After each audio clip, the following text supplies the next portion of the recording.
paz e a graça da parte daquele que é, que era e que há de vir, Jesus Cristo, nosso Senhor. Eu me chamo Gilberto e você está no canal Bíblia e Teologia. Aqui, como sempre, a gente fala aqui, tem como propósito de proclamar a palavra de Deus, o Evangelho das boas novas de Cristo para a salvação de todo aquele que crê. Desde já eu peço a sua força, deixe o seu like, compartilhe esse vídeo e se você não é inscrito no canal, se inscreva e desde já vamos para a mensagem deste dia.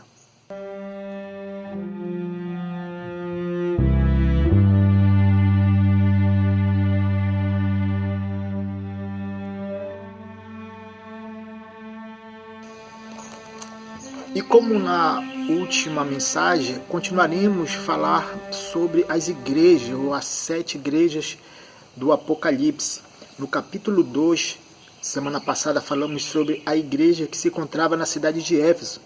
E hoje a gente estará falando sobre a segunda igreja, a igreja de Esmirna. E diz assim, a partir do versículo 8 até o versículo 11. Ao anjo da igreja em Esmirna escreve: Estas coisas diz o primeiro e o último, que esteve morto e tornou a viver.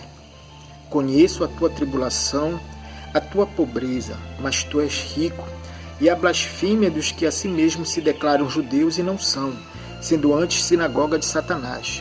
Não temas as coisas que tens de sofrer, eis que o diabo está para lançar em prisão alguns dentre vós, para ser-te postos à prova, e tereis tribulação de 10 dias.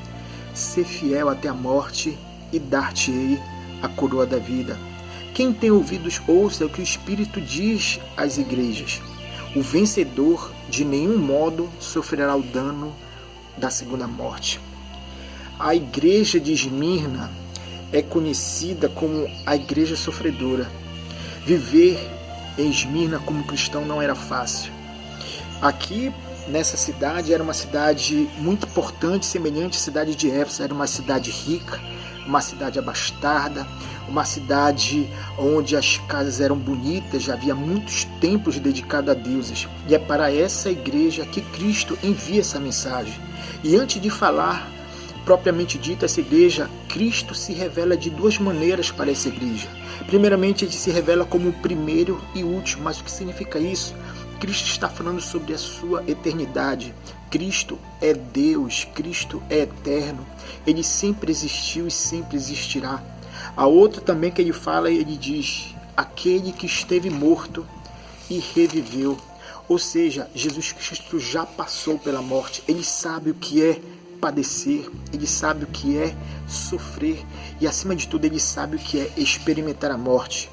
O Filho de Deus, o Deus unigênito, se submeteu à morte para conceder vida a todos aqueles que nele creem. Ele diz: estive morto ou esteve morto e tornou a viver.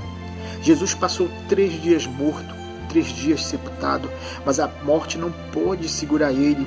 Ao 3º dia ele ressuscitou, ao 3º dia ele venceu a morte, e todos aqueles que se submetem a Cristo, todos aqueles que nasceram de novo e foram justificados por ele, vencerão também. E ele começa como ele começa com todas as igrejas, dizendo: conheço. As tribulações da igreja não estão indiferentes aos olhos daquele que é o noivo da igreja. Ele diz: conheça a tua tribulação. Que tribulação é essa? Essa igreja estava em uma cidade mais fiel ao Império Romano.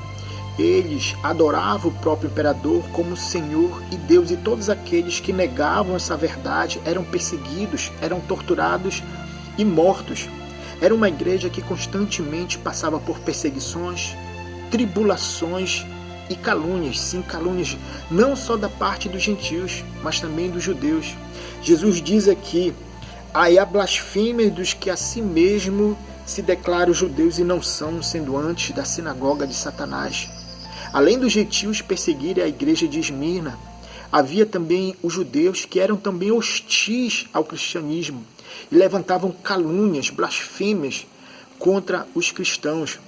Esses aqui se vangloriavam da sua descendência judaica por serem descendência física ou sanguínea de Abraão, e se vangloriavam por serem povo da aliança, mas na realidade Eles eram seguidores, filhos, defensores de Satanás. Jesus diz ou declara, testemunha contra esses falsos judeus, que eles eram da sinagoga de Satanás. O verdadeiro povo de Deus, os verdadeiros seguidores de Deus, são como o crente Abraão, que foram justificados pela fé.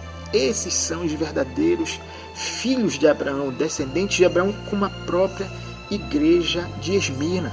Mas essa igreja não só passava por tribulações por parte de gentios e judeus. A tribulação também acarretava o quê? A fome, a pobreza. A pobreza aqui no grego tem dois significados. O primeiro significado é aquela pessoa que, vamos dizer, ela tem falta de algo que é supérfluo, que ela pode conviver sem aquilo que ela necessita. O outro significado de pobreza já é uma pobreza mais extrema.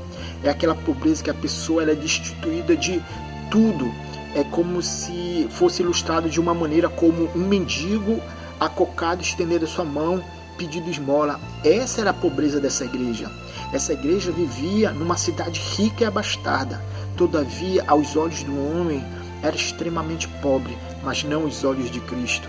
Jesus diz: conheço a tua pobreza, mas tu és rico. E que constituía essa riqueza dessa igreja que aos olhos do homem era pobre? Na sua fidelidade a Cristo. A verdadeira riqueza da igreja de Cristo não se vê nos seus grandes templos feitos de mármore, de concreto, ou então nos seus bancos de couro, ou num ar-condicionado, não. A verdadeira riqueza de Cristo se encontra na sua fidelidade ao noivo, a Jesus Cristo. Essa igreja que passava por tribulações extremas, passava por pobrezas extremas, essa igreja que era caluniada, blasfemada, perseguida, era fiel ao seu Senhor. Ela não negava o seu Senhor. E no versículo 10, Cristo faz uma declaração solene, bendita e consoladora para essa igreja. Ele diz: não temas. E essa exclamação é uma exclamação consoladora para uma igreja que estava passando por um momento muito difícil. Quando eu leio esse não temas de Cristo para a igreja de Esmirna, eu me lembro de Isaías 41, quando o Senhor fala ao povo de Israel: não temas, porque eu sou contigo. Não te assombres, porque eu sou teu Deus. Eu te sustento e te esforço com a destra da minha justiça. Eu me lembro de Jesus falando para o pai, onde sua filha estava morta. Ele diz: não temas, crê somente. Para essa igreja que estava prestes a passar por um momento, uma aflição muito grande por parte de Satanás, que lançaria alguns na prisão para serem provados, o Senhor diz para aquela igreja perseguida: não temas. Muitos, quem sabe, não sairiam daquela provação, mas o Senhor fala àquela igreja dizendo: sê fiel até a morte e dar-te-ei a coroa da vida. Essas palavras parecem longe de nós para a igreja brasileira que não passa por um momento difícil, que não passa por tribulação, perseguição, ameaça de morte. Mas há irmãos nossos, cristãos, como cristãos lá no Afeganistão, que estão sendo perseguidos e mortos por causa da sua fé. Cristãos que estão sendo perseguidos, presos, como na Coreia do Norte, na China, países comunistas, hostis ao Evangelho de Cristo, cuja essa palavra da igreja de Esmirna seria muito real no seu contexto. E o Senhor traz uma promessa consoladora para essa igreja. Quem tem ouvidos para ouvir, ouça o que o Espírito diz às igrejas. O vencedor de modo nenhum sofrerá o dano da segunda morte. Quem é o vencedor aqui? O vencedor aqui é todo aquele que nasceu de novo, que teve o selo do Espírito Santo na sua vida, que tem uma vida dedicada a Cristo, que tem Cristo como seu único e suficiente Salvador e o espera na sua vinda. E para esses que nasceram de novo, e para esses que vivem por amor a Cristo no caminho de Deus, o Senhor promete: nenhum modo sofrerá o dano da segunda morte.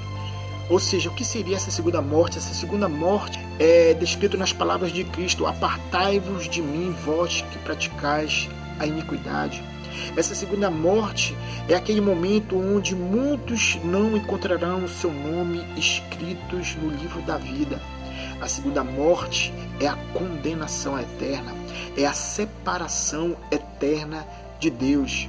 É como descrito lá em Apocalipse, no mar ou então no lago de fogo, onde será lançado Satanás, o falso profeta, o anticristo e todos aqueles que não abraçaram a fé no Evangelho de Cristo.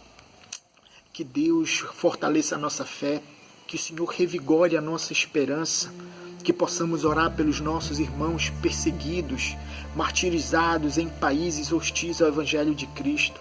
Que quando essa perseguição chegar no Brasil, e ela vai chegar, que o Senhor nos guarde na fé poderosa em Cristo, que o Senhor nos preserve em sua presença, que o Senhor nos conceda coragem, ousadia, a ponto de entregar a nossa vida ao martírio por amor a Cristo.